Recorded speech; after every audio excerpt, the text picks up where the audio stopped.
Welcome to the SoundWorks Collection. I'm Michael Coleman. In this episode, we are talking with Antonio Sánchez, who recently worked on the hit Apple TV Plus show, The Studio. Antonio, welcome to the podcast. Thank you, Michael. Pleasure to be with you. So I had a chance to first meet you around 2015. Birdman had come out in around 2014, but I was with you in 2015 in your studio in Jackson Heights. It was this film called The Art of Listening, and we were trying to explore the overall journey of music. And for us, we were really excited to feature you because you had just done this amazing film, Birdman, and I think a lot of the world was introduced to you, even though you've been around for a long time. I think you've had incredible collaborations with some pretty amazing artists from Chick Corea and Pat Metheny, and I mean, there's a long list. You had a whole life before I think Birdman even showed up. What do you remember from that time? I think of having like a reintroduction to, I think, the music world through Birdman and this vast palette of sounds that you were, I think, for a lot of people, they had never been exposed to in terms of your style of playing and how you were collaborating with directors and storytelling. As a jazz musician, you tend to work in relative obscurity a lot of the time. And Birdman was an incredible opportunity for me to be seen and heard by other people, of course. Usually jazz musicians, that's what we're looking for most of the time, to have a little bit more reach beyond the usual jazz circles, which tend to be, unfortunately, pretty small and getting smaller all the time. So for me to all of a sudden be my name to be circling around the Hollywood, magazines and publications, and for my name to be mentioned, around Oscar time and Golden Globes. I mean, for me, it was crazy, because I felt like a complete tourist to begin with. I was like, I do not belong in this world at all. But it was incredibly thrilling, of course, to be considered, to be a part of it, at least for that period of time. And, I remember when I went to the Golden Globes, I was nominated alongside Hans Zimmer and Trent Reznor, so, for me, that was pretty wild. And I found even wilder that, for example, when I met both of them, they were totally in awe of Birdman.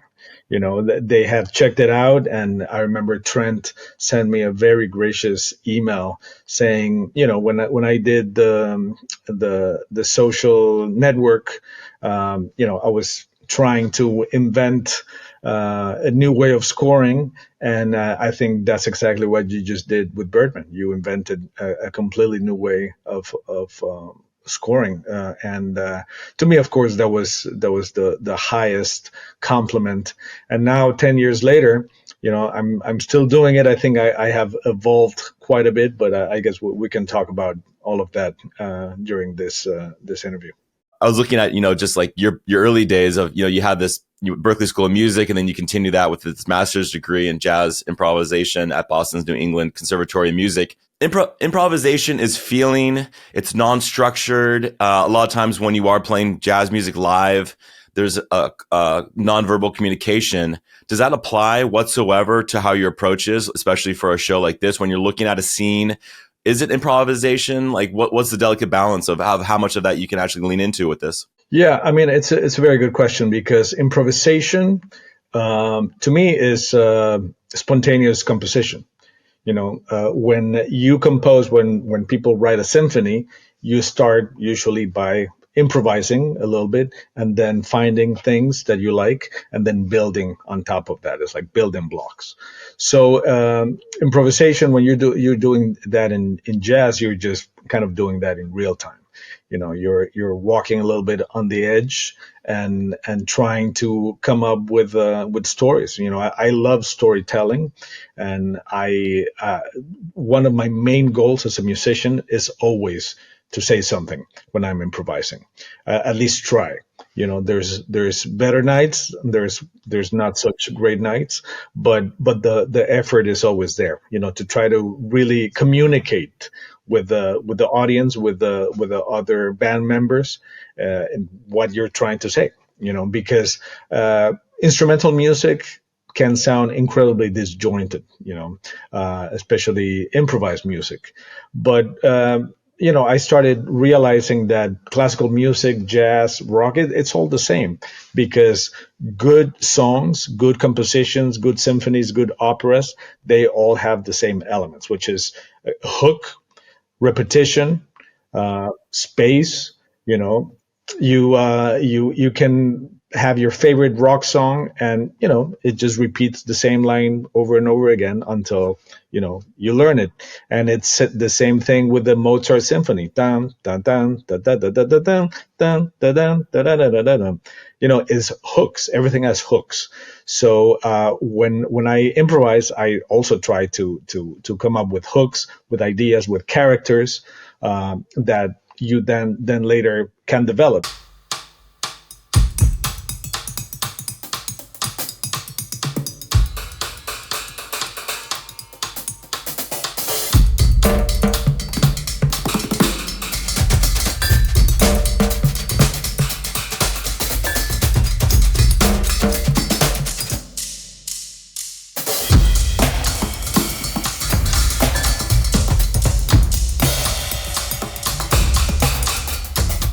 It's funny because when you're improvising, I think of it a lot as a film, or as a book. You can have a drum solo that starts like black and white minimalistic film, with a shot of the moon that then comes down, and there's somebody in a bench.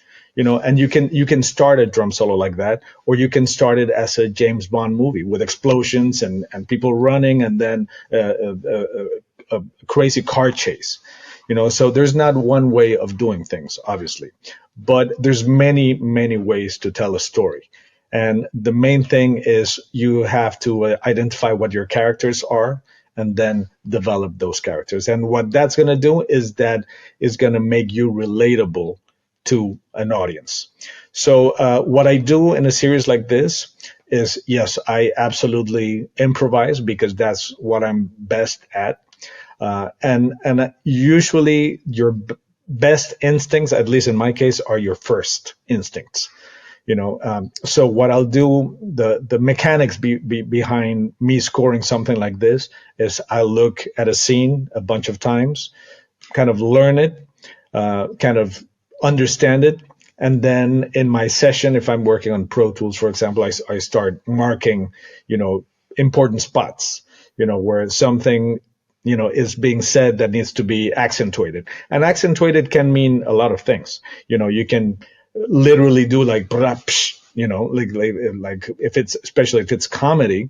But what I like to do especially is leave space.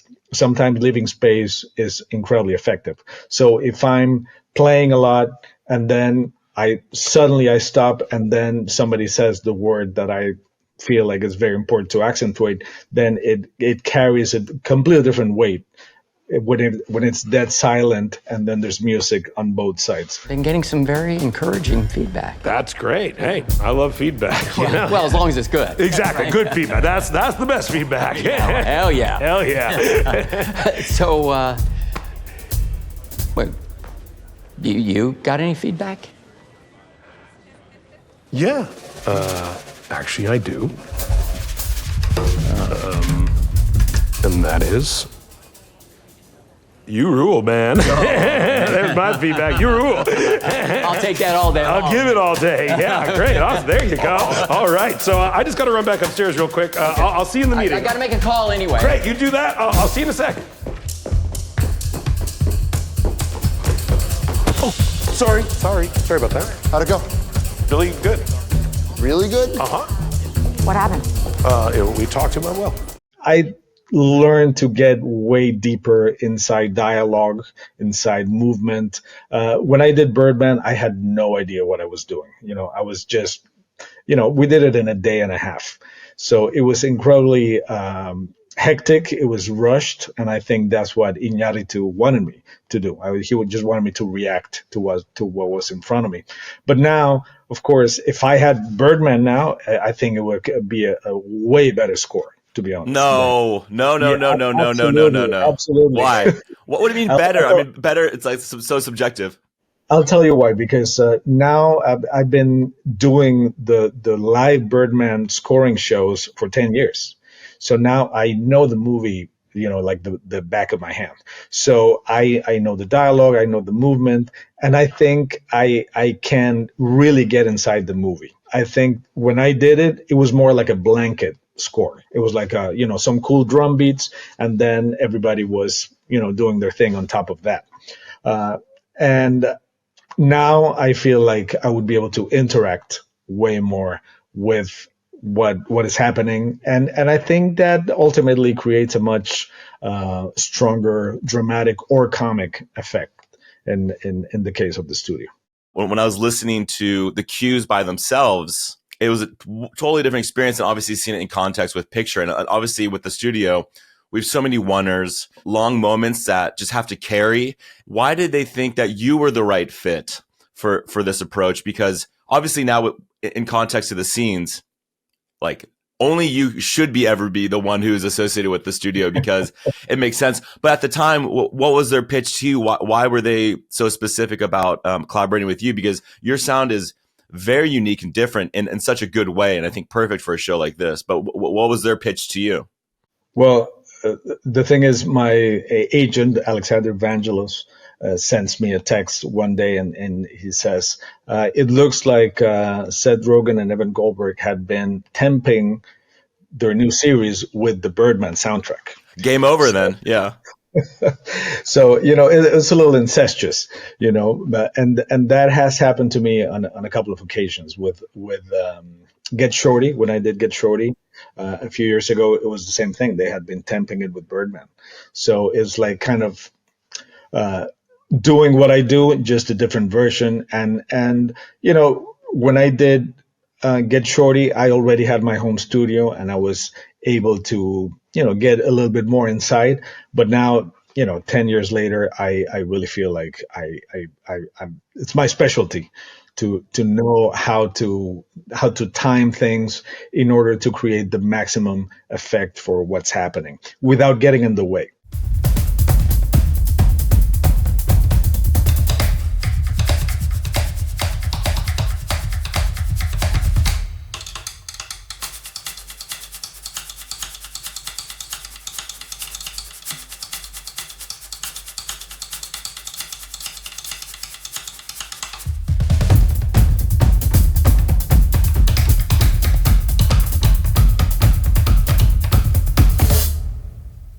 Because it's very easy also, to just do a little too much, and I've been playing drums for I mean, I can't even remember a time in my life without drums. That's how long I've been playing. So it's easy for me to just fill and fill and fill. But also one of the beautiful things that jazz and composition and studying classical music teaches you is how to say more with less. And that's what I've been trying to do most of my life. Play the right notes at the right time and leave the space at the right time so that, the music means more that way. So something that I really appreciate is your use of using all aspects of your drum kit, which is there's obviously there's percussion, but then there's hand claps, there's stick hits, there's different ways that you're playing your toms or even your cymbals and exploring the whole range of your kit. Is this something that to you've already you kind of know what's in your tool set, or were there aspects of this, because there's other instrumentation that you're bringing in also outside of just your kit, but yeah, what was the balance of, like you said, not too much but just kind of expressing the right amount? One of my missions obviously was to make it different from Birdman.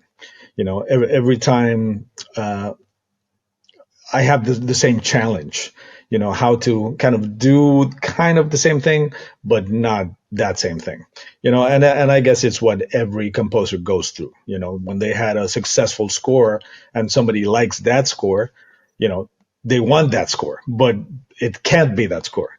So, that's the challenge. So, one thing that I've gotten really good at is, for example, if I have a scene, I'll do the process that I mentioned earlier, and then I'll do maybe 3 takes where I'm just improvising and just kind of really getting inside the scene. Then I'll go back to my desk, and then I'll start editing things and then moving things a little bit, like one cymbal hit. Oh, maybe if it was just a half a second before, it would have a better effect. So I start editing and I start moving things around. And once I have like a really good master take, then, okay, I got it. Then I do another take with the brushes. And then I do another take with mallets. And then I do another take with my hands. And then another take with the small percussion or hand claps or whatever. So once I have the master take, then I start overdubbing stuff on top of that, on top of that, on top of that, so that it sounds like one gigantic, percussion monster in a way, but that it's all in sync within itself. Honey, you can do it. Do it. I can sell some investments. 110. 110! 110! You guys are crazy. Suck it! Oncology in the his house! Oh, look at him! Oh, they ain't got this stone. Oh, we got it! Going once, going twice, and I have $200,000! $200,000! Do I hear anybody else at 210 going once? Going twice? Wait. You're welcome! Once I have the good master take that is already edited, then it's really easy for me just visually, because like if I do it on Pro Tools, I can see the sound waves, right? So then I'm playing on top and I can see my previous sound wave, and I know when the sound wave is stopping. So then when I stop in the master take, then I'll do maybe in the space that I left, I'll do a little comment with the brushes or with the mallets. So then it starts being like a conversation between the drums and the actual dialogue. That's awesome. The first 3 episodes are, definitely like world building. You start to understand the characters in the space. But when we get to episode 4, the missing reel, this one with Matt and Sal go on this race to find this reel. A reel of film has gone missing. Nobody knows who took it or why they took it. They just know it's gone. I'm so anxious right now. They're pumping this fake smoke all throughout the set. It's making my throat all scratchy. My neck and shoulders are killing me. Just trying to get a massage this weekend if I can. Who are you talking to? This might sound stupid. My therapist told me anytime I'm spinning out, I should record my thoughts on a voice memo. When I saw what they were doing, I was like, this is perfect for you. But can you talk about this episode and kind of what you guys were able to do, especially with some of those cues? Yeah, I mean, I think that might be my favorite episode because it was the most challenging one. Because, solo drums I can do all day. But this was, right off the bat, you could tell there was a different episode, and they told me. They actually wanted to get on a call with me, and they said, okay, this one, we just need something different. It has like a film noir taste to it and sound to it. So, see what you can come up with. But we want it from the second half of the episode to the end. So the first half was just, I did my usual drum stuff. And then from the second half, I started incorporating a bunch of different orchestration, horns, brass, strings, woodwinds, keyboards, harp, all the sounds that, it was so much fun to start kind of finding the identity of that episode.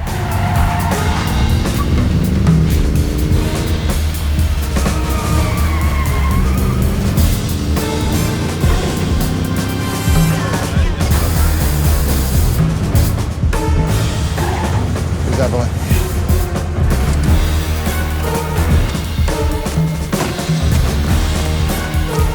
Hi, can I help you? Yeah. So I started doing that. I sent it to them, and they luckily they liked it so much that then they were like, oh, well, now the first half of the episode sounds really empty. So now we want you to do the rest of the episode. But I had already the drums from the first half. So then what I started doing is just kind of orchestrating what was already on the drums. And and usually it's easy for me to start from the drums. That gives me a really good idea of, the timing, the pauses, and all that stuff. And then it was just a matter of finding kind of like the theme. And the theme on that episode is basically ba-da-da-da, ba-da. And once you have the theme, then you can do anything you want. Like in the beginning, there's is the beginning shot where he's asking to see the reel of that day. Seth Rogen's character Matt, and there's a blues, behind. There's like an old old school kind of blues, and it's the same melody, but done in a blues. And then when the noir thing happens, then I orchestrate it in a different way, and it's a different tempo, but it's the same theme all over the episode.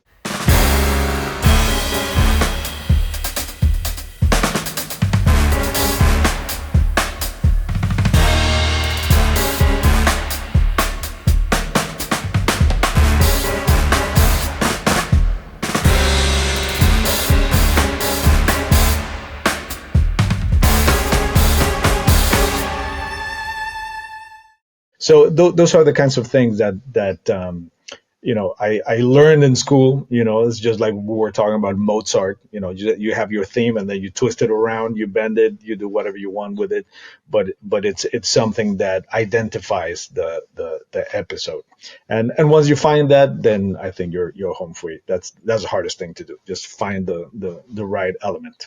That's awesome. How much time are they giving you? I mean, did you have picture lock for most of these episodes? Like, what was your overall workflow? How much time were you spending episode to episode? Well, I have a particular situation with scoring because I tour a lot, so it gets a little hairy sometimes because like I know that and this series kind of came about when I had already touring for half of the second half of last year.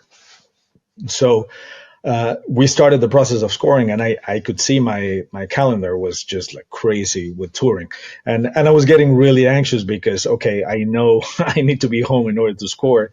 So then I had to literally count how many cues there were in each episode, and then make the calculation of how many cues I need to do per day for the time that I'm home, because I know I'm going to be gone for 2 weeks, and then I'm going to be home for 4 days. So it was kind of hard to count exactly, to quantify in terms of time. But I would say I would be pulling 14 to 16 hour days when I would be home just to finish. And they would give me usually unlocked episodes, and we started running into some difficulties because what I do is so specific to the dialogue. Is not like a blanket thing. I'm really scoring to dialogue, to movement. And I asked them, even if I have less days to score, I'd rather you guys give me the locked cut so that I can really do it the way it should be done. And then they were super cool with that, but that meant that I had less time. So because I've gotten pretty fast at it, I would say I could do one episode in 4 days maybe. How much collaboration did you have with the editorial team, and then what's the support you have from your music editors in terms of some composers will give a whole swath of material, and then they'll kind of find moments to cut into scenes. Like, how would you describe the collaboration with editorial and your music team? It was really nice because Seth and Evan basically they sent me an email saying, "Man, we love everything you're doing. Is making everything just pop. So just keep doing what you're doing." So I didn't have to go back and forth much, except on a few different instances where they wanted very, very specific things. But other than that, they just kind of let me be, which was really, really nice. And I would just send them, a few different options for things if they couldn't really decide exactly which ones they wanted. I would just send them more options, but they were just mostly just very verbal with me. And like, for example, the noir episode 4, they'll be like, we want this kind of vibe, and they would just give me like a little bit of an instruction manual, and then just let me fly, which was really nice. And then I have to mention the incredible help of my music editor, Lorena. She's also a composer, Lorena Perez Bautista, and she's also a percussion player.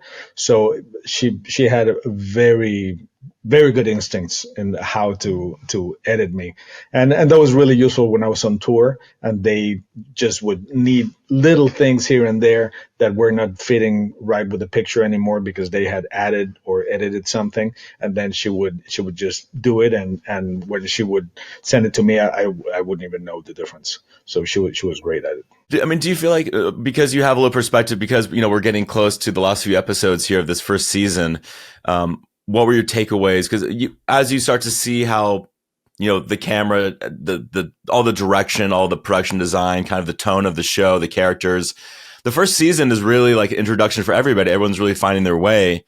Now that the first season obviously is wrapping up here in the next few episodes, what's your takeaway from, like you said, I would do this differently, but I'm not asking what you do differently, but what's the perspective that you have now that the first season has been done? Yeah, well, I think everybody, like you said, everybody was kind of finding it as they went along. I'm sure they also were kind of surprising themselves with each episode and what they could do, what they could pull off, and it was really cool because each episode has a very distinctive feel to it. Like episode 1 to 2 is just like a completely different thing. The Warner, I think, is genius. And then episode 4, episode 10 was really hard for me too, because they also wanted something very different. So I foresee if there was going to be a second season, I think things would settle a little bit, knowing what they can do. But I also feel like they will get even more adventurous with the camera work, with the storytelling, and I think that could lend itself also for more musical. What's the word? To get more adventurous on the scoring side as well. Now there's a long tradition of talking about Trent Reznor. To me, that his work with Atticus Ross on The Social Network was the first time, maybe like There Will Be Blood, of musicians from the rock world, pop world, just traditional music world, starting to branch over into composition for TV and film, which I think has always been the hope and aspirations. How can I express myself differently? How can I collaborate with other types of artists? Well, what's your take on just your own experience now that you've had a few TV shows and series and movies? What do you appreciate about just having opportunities to play in that sandbox when it comes to TV and film? My God, I mean, it's just such a privilege. And also, I remember talking to Alan Silvestri. We were in Belgium at the, they have this awards over there in I think it's Antwerp. I can't remember. It was a long time ago, but we were at a bar, after the ceremony, we're just hanging, and I told him, man, I have like imposter syndrome. I'm like, it's the first time I do this, and he, of course, he's a legend, and he told me, man, you didn't, walk in through the door. You like punched like an enormous hole in the building, meaning that.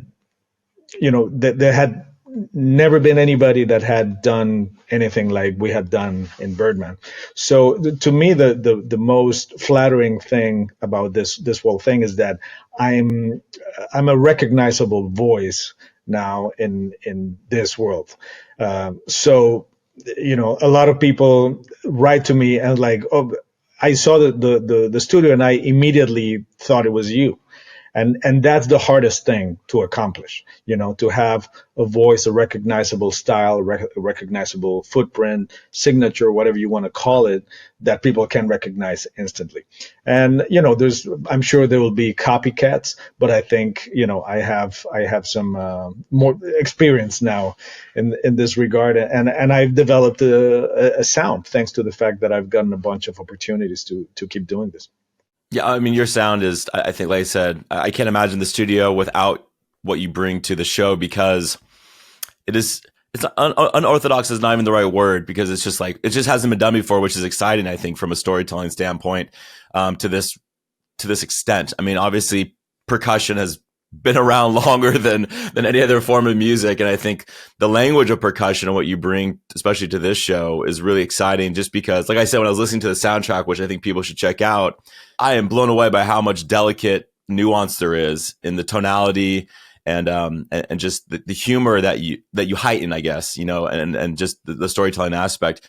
Well, yeah, I really think that, my life as a jazz musician has provided me with the tools, because really when I'm playing with a band, and I'm interacting with the sax player who is playing a solo, it's kind of the same thing. He has the main dialogue, and then I just kind of try to get around the spaces, and then there's a piano solo, and it's the same thing. It's not that much different from that. Now it's just literally people, talking, but I approach it the same way, just trying not to get in the way, just trying to reinforce certain things, and then trying to play kind of counterpoint to what they're doing. That's awesome. Well, Antonio, thank you so much for your time. Like I said, check out the soundtrack. Check out also your performance with Bad Hombre for the Tiny Desk concert is phenomenal. It's so much fun. But yeah, thank you so much. I'm really excited. Obviously, it's the studio is playing on Apple TV Plus, and I'm sure we're gonna, fingers crossed. I don't even know if they've announced season 2, but let's go right now. I'm so excited. I mean, with the reception it has had, I would be very surprised if there wasn't a season 2, but you never know. But fingers crossed. I'm there if they're there. Thank you, Antonio. Thank you, Michael. Appreciate it. Many thanks to our guests today, and if you'd like to listen to more conversations from the SoundWorks Collection, please subscribe on Spotify, Apple Podcasts, or on all major podcasting platforms, including the video version on YouTube. You can also find exclusive daily video clips on our Instagram and TikTok pages, and connect with other creatives around the world through our email industry mailing list at soundworkscollection.com. If you have a story or project that you want to propose for the show, please send us an email at info@soundworkscollection.com. And thanks again for listening.